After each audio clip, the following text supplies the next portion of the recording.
اعوذ باللہ من الشیطان الرجیم بسم اللہ الرحمن الرحیم۔ میں ایڈوکیٹ ساجد علی ٹکو آج ایک بہت زیادہ سینسٹیو ٹاپک کے ساتھ آپ سے مخاطب ہوں۔ یہ ٹاپک ہے بچوں کی کسٹڈی کے متعلق، کہ بچے کی کسٹڈی ماں کے پاس ہوگی، باپ کے پاس ہوگی، نانا نانی کے پاس ہوگی، یا دادا دادی کے پاس ہوگی، یا کسی اور بندے کو جو قریبی رشتہ دار ہے اس کو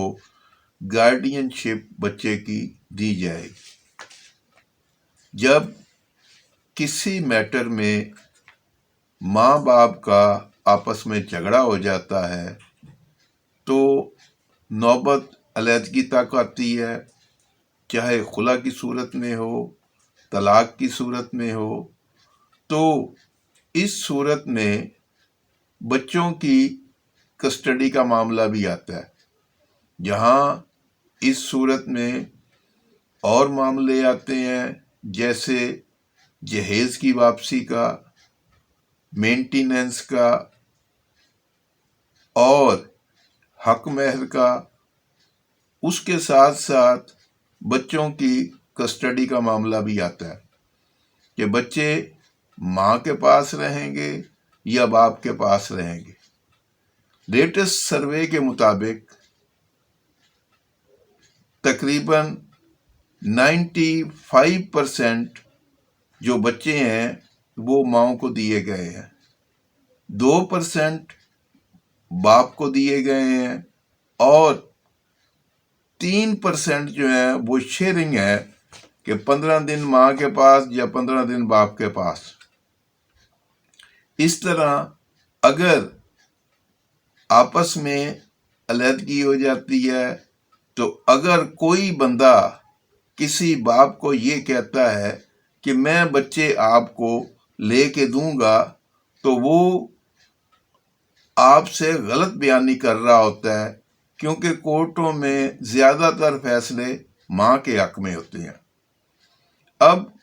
اس کے متعلق کورٹ نے فیصلہ کیسے کرنا ہے؟ کورٹ نے دیکھنا ہے کہ ویلفیئر آف چائلڈ کس میں ہے، کس جگہ ہے، اس کی ایجوکیشن کہاں اچھی ہوگی، بچے کی پرورش کہاں اچھی ہوگی، آیا کہ ماں اس کی اچھی کر سکتی ہے کہ باپ اچھی کر سکتا ہے۔ تو اس کے لیے 1890 میں، یعنی انگریزوں کے دور میں، گارڈین اینڈ وارڈ ایکٹ 1890 بنایا گیا، جس کی سیکشن 17 اس چیز کو کور کرتی ہے کہ جو مائنر ہے، یعنی جو بچہ ہے، اس کی کسٹڈی جو ہے وہ کس کو دی جائے گی۔ تو اس میں جو لوگ کہتے ہیں کہ بچے آپ کو لے کے دیں گے، تو یہ فیصلہ اس بندے نے نہیں کرنا ہوتا، یہ فیصلہ جج نے کرنا ہوتا ہے۔ جج کو فیصلہ کرنے سے پہلے کچھ پیرامیٹر اڈاپٹ کرنے ہوتے ہیں کہ کن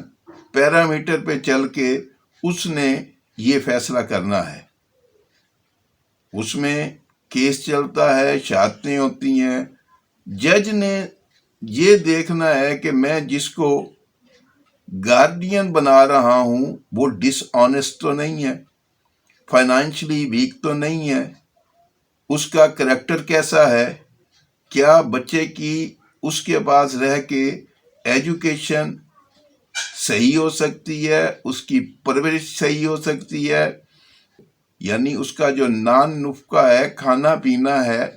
وہ ٹھیک طرح سے اس کو اس جگہ پہ ملے گا، اس کی صحت کا، مینٹل لیول کا، سائیکالوجیکل لیول کا، ان سب چیزوں کا خیال جج نے رکھنا ہوتا ہے، اور اس کے بعد فیصلہ کرنا ہوتا ہے۔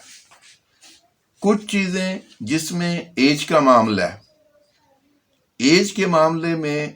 جو لڑکا ہے اس کی عمر 7 سال ہے، 7 سال تک وہ ماں کے پاس رہے گا۔ لڑکی کی عمر پہلے بلوغت تک تھی، اب 2022 میں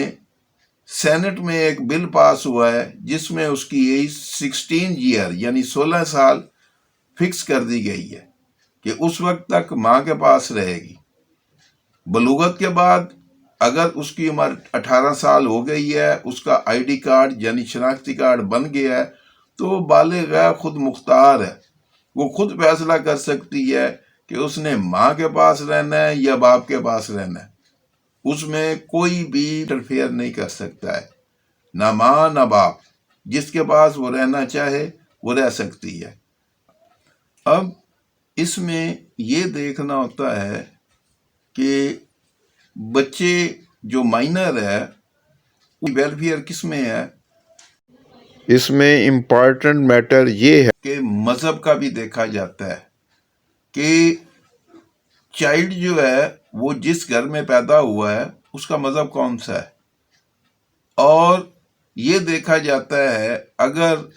ماں اس کی مذہب تبدیل کر لیتی ہے یا کسی اور مذہب میں چلی جاتی ہے، کسی اور مذہب کے شخص سے شادی کر لیتی ہے،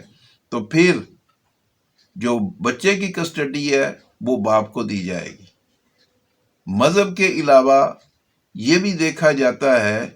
کہ بچے کی فائنانشلی طور پہ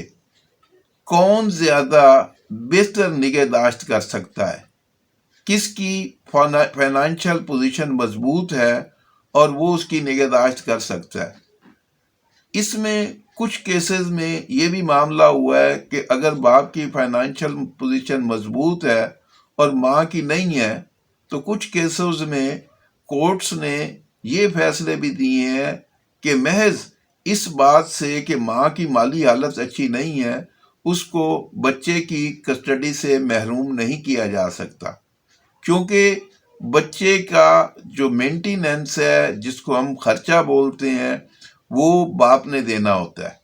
اور اس کی آمدنی کے حساب سے وہ جو خرچہ ہوتا ہے یا مینٹیننس ہوتی ہے وہ مقرر کی جاتی ہے، جس کی جو مختلف حساب سے مینٹیننس مقرر کی گئی ہے۔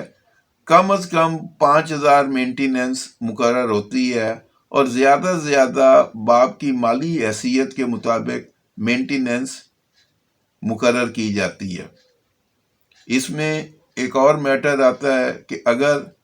ماں دوسری شادی کر لیتی ہے تو اس صورت میں بچے کی کسٹڈی باپ کو دی جاتی ہے، لیکن کئی کیسز ایسے بھی آئے ہیں کہ جس میں اگر ماں نے دوسری شادی بھی کر لی ہے تو پھر بھی بچے کی کسٹڈی جو ہے ماں کو ہی دی گئی ہے۔ یہ دیکھا گیا ہے کہ اگر باپ اس کی بہتر نگہداشت نہیں کر سکتا تو پھر ماں ہی اس کی بہتر نگہداشت کر سکتی ہے۔ ایک کیس میں ایسا بھی ہوا ہے کہ ماں نے دوسری شادی کی اور باپ نے اس کے خلاف کیس دائر کر دیا کہ اس عورت نے دوسری شادی کر لی ہے اور بچے کی وہاں نگہداشت اچھی نہیں ہو سکتی ہے، اس کی پرورش ایجوکیشن اچھی نہیں ہو سکتی ہے، تو ٹرائل کورٹ نے اس کے حق میں فیصلہ کر دیا۔ جب وہ میٹر ہائی کورٹ میں گیا تو ہائی کورٹ میں یہ دیکھا گیا کہ ماں کے پاس ٹائم ہے کہ باپ کے پاس ہے، تو اس میں دیکھا گیا جو باپ ہے اس کی ایک بوڑھی ماں ہے، خود وہ فوج میں ملازمت کرتا ہے اور عموماً وہ کچھ دن کے لیے گھر آتا ہے، باقی وہ بارڈر پہ رہتا ہے یا اپنی ڈیوٹی پہ رہتا ہے جو کہ وہاں سے بہت دور ہے، تو اس کی جو بوڑھی ماں ہے وہ بچے کی پرورش نہیں کر سکتی ہے، اس لیے عدالت نے دوسری شادی کے باوجود بچے کی کسٹڈی ماں کو دے دی۔ تو اس طرح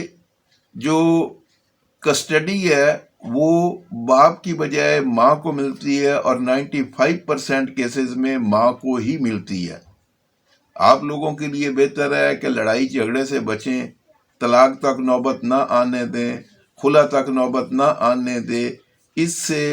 بچوں کی تعلیم کا نقصان ہوتا ہے، بچوں کا مینٹل لیول جو ہوتا ہے وہ خراب ہوتا ہے، وہ مختلف سائیکالوجیکل پرابلم کا شکار ہو جاتے ہیں۔ مختلف جو ان کو مسائل کا سامنا کرنا پڑتا ہے، کچھ بچے مجرم بن جاتے ہیں، اس کی وجہ یہی ہوتی ہے۔ بہتر ہے کہ آپ لوگ آپس میں صلح صفائی سے رہیں، اپنے آپ میں برداشت پیدا کریں اور حد الامکان کوشش کریں کہ مل جل کے رہیں اور اس طرح کی نوبت نہ آنے دیں۔ اس کے ساتھ ہی میں اپنی ویڈیو کا اختتام کرتا ہوں۔ آپ اپنا، اپنے اڑوس پڑوس کا، اپنے خاندان کا بہت خیال رکھیں، خوش رہیں، خوشیاں بانٹیں۔ اللہ حافظ۔